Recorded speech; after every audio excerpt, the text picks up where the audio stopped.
Hi viewers, welcome back to my channel. எனக்கு ரொம்ப டேஸ்டியான மில்க் மேக்கர் பிரியாணி எப்படி செய்கிறது நம்ம இந்த வீடியோவில் பார்க்க போகிறோம். வாங்க செய்ய ஸ்டார்ட் பண்ணிடலாம். 1 கப் மில்க் மேக்கர் எடுத்திருக்கேன். அது வந்து ஹாட் வாட்டரில் நம்ம போட்டு எடுத்துடுவோம். ஒரு ஃபியூ மினிட்ஸ் போட்டு எடுத்ததுக்கப்புறம் நல்லா புழிஞ்சிட்டு இதில் நம்ம எடுத்து வச்சுருவோம்.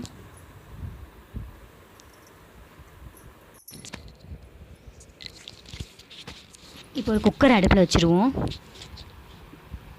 அதில் தேவையான அளவு ஆயில், நெய் சேர்த்துருவோம். நெய் ஆயில் நல்லா ஹீட் ஆனதும் நான் வந்து பட்டை, ஏலக்காய், பெருஞ்சீரகம் இதெல்லாம் எடுத்து வச்சுருக்கேன். இதெல்லாம் இதோட ஆட் பண்ணிவிடுவோம்.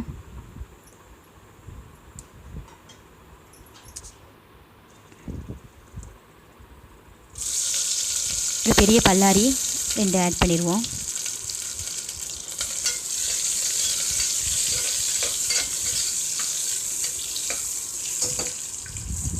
வெங்காயம் நல்லா வதங்கிறதுக்கு தேவையான சால்ட் சேர்த்துருவோம்.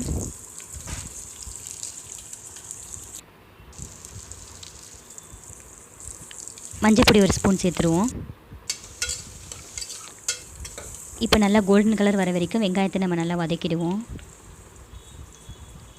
நல்லா வதங்கினதும் இஞ்சி பூண்டு பேஸ்ட் ஆட் பண்ணிவிடுவோம்.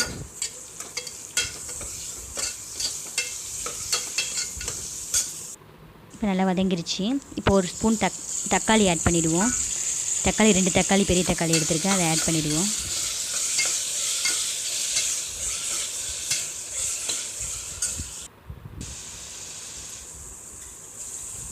இப்போ தக்காளி நீர் விட்டு நல்லா வதங்கிடுச்சு.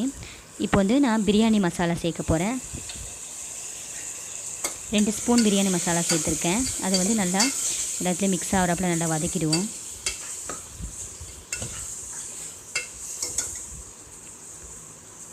இப்போ மசாலா நல்லா வதங்கிடுச்சு. இப்போ நான் எடுத்து வச்சுருக்க மீன் மேக்கரை ஈரம் எல்லாமே இதில் ஆட் பண்ணிவிடுவோம்.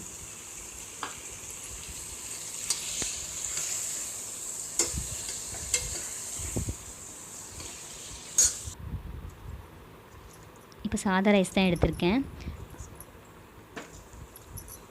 அதை இப்போது குக்கரில் ஆட் பண்ணிவிடுவோம்.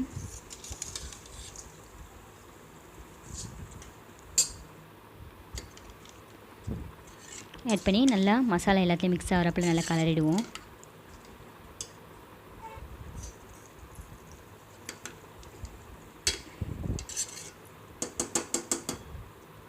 இப்போ நல்லா மிக்ஸ் ஆகிடுச்சு.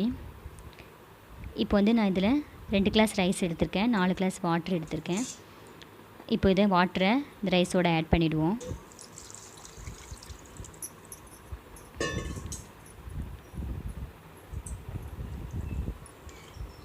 இப்போ ஆட் பண்ணிவிட்டு நல்லா கலரிட்டு உப்பு காரெல்லாம் கரெக்டாக இருக்கான்னு செக் பண்ணிவிட்டு நம்ம குக்கரை இப்போ மூட போகிறோம். கடைசியாக கொத்தமல்லி, புதினா இலையை தூவிடுவோம்.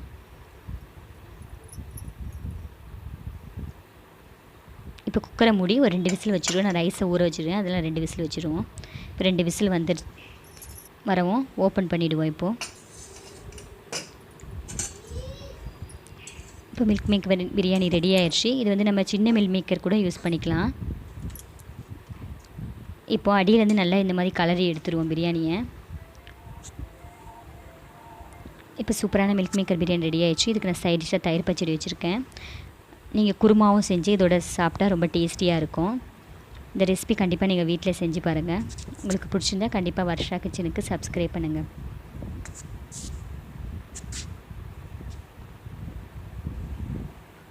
தேங்க்யூ.